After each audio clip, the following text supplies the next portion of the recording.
Cyber सुरक्षा अभियान।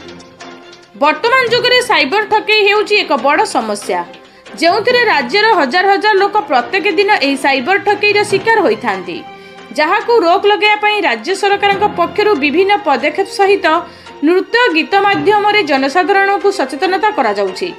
बौद्ध जिले में एही सचेतनता कार्यक्रम चालू रही। एथिरे जिला आरक्षी अधीक्षक निर्देश क्रमे बौद्ध जिलार हरभंगा ब्लॉक आड़ेनीगढ़ पंचायतर आड़ेनीगढ़ ग्राम पुराना कटक पुलिस पक्षरु साइबर सुरक्षा अभियान सभा अनुष्ठित हो जाइछि। एही साइबर सुरक्षार मूल लक्ष्य है रुहतु, जांच करंतु, निजको सुरक्षित रखंतु। अन्यपटे ठकई, फेक मेसेज, ओटीपी ठकई एवं सोशल मीडिया रे हेउथिबा विभिन्न अपराध संपर्क में सचेतनता एवं सामान्य भूल रु बहुत बड़ भूल हेबा कथा लोकमानकु सचेतनता करा जायथिला। सभा पूर्वरु साइबर सचेतनता रथ आड़ेनीगढ़ गणेश बजार छकठारे पहुंचीथिला। तापरे रथ को स्वागत संबर्धना सह नाम संकीर्तन करी एक शोभा यात्रा रे गाँ को अणा जायथिला।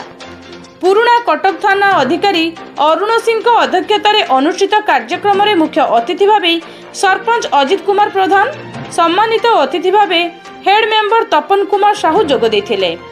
एथिसहित आड़ेनीगढ़ फांडी अधिकारी प्रदीप बेहेरा समेत आईआरबी बाटालियन छात्र छात्री, जनसाधारण, बुद्धिजीवी, गणमाध्यम प्रतिनिधि जोग देथिले। परे परे साइबर सचेतन उपरे वीडियो प्रदर्शन सह मुख्यमंत्री एवं डीजीपी सचेतनता वार्ता प्रसारित होइथिला। साइबर ठकईर शिकार हेले साइबर क्राइम हेल्पलाइन नंबर 1930 रे कॉल करिया पई लोकों को कुहा जायथिला।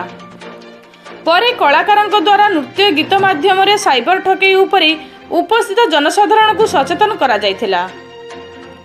बौद्धरू कुना बेहेरा को रिपोर्ट, एनटीवी।